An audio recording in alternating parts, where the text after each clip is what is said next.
Spicy লাভারদের জন্য আবারও একটা স্পেশাল ভর্তা নিয়ে এসেছি, যেটা খেতে অনেক বেশি মজা লাগে। আর এই ভর্তাটি কিন্তু স্পেশাল একটা ভর্তা আমার কাছে। এই ভর্তাটি কিন্তু আপনি ভাত, খিচুড়ি কিংবা নান রুটির সাথেও সার্ভ করতে পারেন। খেতে অসম্ভব লেভেলের মজা হয়। বাই দ্য ওয়ে, আসসালামু আলাইকুম everyone, welcome to Naba Islam kitchen. কি অবস্থা, সবাই কেমন আছেন? আশা করছি আল্লাহর রহমতে অনেক ভালো আছেন। তো আজকের এই ভর্তাটি আপনারা দেখেই বুঝতে পারতেছেন এটা কতটা লোভনীয় হয়েছে। মাত্র এক টুকরো চিকেন দিয়ে কিন্তু এই মজাদার ভর্তাটি আপনারা তৈরি করতে পারেন। তো আর কথা বাড়াচ্ছি না, চলে যাচ্ছি মূল রেসিপিতে। ভর্তাটির মেইনলি ইনগ্রেডিয়েন্টস হচ্ছে চিকেন। আর চিকেনের যে নরম সলিড যে পিসটা আছে সেটাই নিতে হবে, এখানে হাড় নেওয়া যাবে না। তো খেয়াল করেছেন নিশ্চয়ই, একদম ছোট সাইজ করে কেটে নিয়েছে। আর এই মাংসটা কিন্তু আপনার পরিমাণ অনুযায়ী আপনি নিতে পারেন। তো আমি এখানে হাফ কাপ নিয়েছি, সেই সাথে হাফ কাপ পেঁয়াজ নিয়েছি এখানে কিউব করে। আর এটা একটু মোটা করেই কাটতে হবে, দেখতেই পাচ্ছেন আমি কিন্তু কলিগুলো খুলে নিয়েছি। সেই সাথে লাগছে এখানে আমার 1.5 চা চামচের মতো লেমন জুস। আর এটা কিন্তু মোস্ট ইম্পর্ট্যান্ট, চিকেনের মাঝে যে একটা ব্যাড স্মেল থাকে সেটা কিন্তু চলে যাবে। এখন অ্যাড করে দিচ্ছি সয়া সস, তাও এখানে আমি 1.5 চা চামচের মতো ইউজ করেছি। লবণ ইউজ করেছি এখানে স্বাদ মতো। আপনি কিন্তু অবশ্যই খেয়াল রাখবেন সয়া সসে লবণ থাকে, তো টেস্ট অনুযায়ী লবণটা অ্যাডজাস্ট করে নেবেন। সেই সাথে জিরা এবং ধনিয়া গুঁড়া মিলে হাফ চা চামচ ব্যবহার করেছে। গরম মশলা গুঁড়া হাফ চা চামচ ব্যবহার করেছি। হলুদ গুঁড়া অ্যাড করে দিচ্ছি হাফ চা চামচের থেকে একটু কম আছে। সেই সাথে মরিচ গুঁড়া ব্যবহার করেছি হাফ চা চামচের মতো।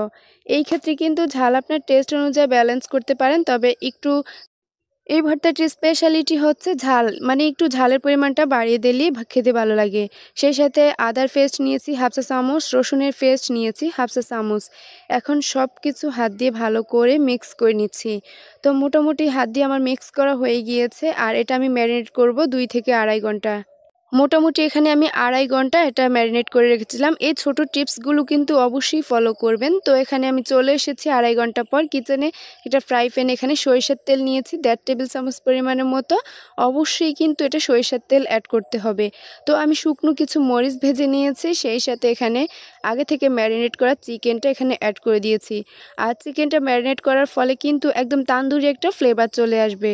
লাস্ট অ্যাড করে দিয়েছি এখানে একটা মাঝারি সাইজের টমেটো 2টি ফালি করে এখানে আমি অ্যাড করে দিয়েছি। আর এখন ঢেকে চুলা আঁচটা লো ফ্লেমে রেখে রান্না করে নিব 5 মিনিটের মতো। লো ফ্লেমে রাখার ফলে কিন্তু এটা একটা সাইড একদম পারফেক্টলি ভাবে কুক হয়ে গিয়েছে, খেয়াল করেছেন নিশ্চয়ই। এবার একটু উল্টে পাল্টে দিচ্ছি। এখানে কিন্তু এক্সেস কোনো রকম পানির প্রয়োজন নেই, জাস্ট মশলা থেকে যতটুকু পানি উঠবে ওটা দিয়ে কিন্তু এই চিকেনগুলো সেদ্ধ হয়ে যাবে। খেয়াল করেছেন নিশ্চয়ই, মাঝে কিন্তু আমি ঢাকনাটা সরিয়ে উল্টে দিয়েছিলাম। আর এভাবে কিন্তু এই কাজটি আমি 2টি বার করেছি। আর এরই মাঝে চিকেনগুলো একদম পারফেক্টলি কুক হয়ে গেছে। আর এখন কিন্তু অনেক সুন্দর একটা নাইস ফ্লেভার বের হয়েছে। তো এগুলো উঠিয়ে ঠান্ডা হতে হতে কিন্তু এদিকে মরিচ সামান্য লবণ দিয়ে আমি মেখে নিচ্ছি।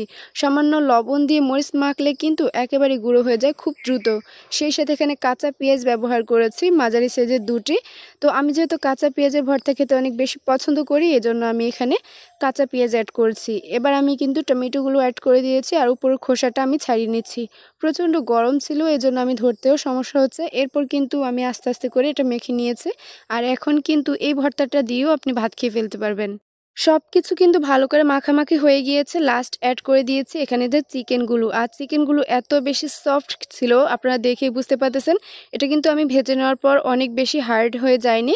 ঢেকে রাখার কারণে কিন্তু পারফেক্টলি কুক হয়েছে এবং হালকা একটা পোড়া পোড়া এখানে দাগ পড়েছে।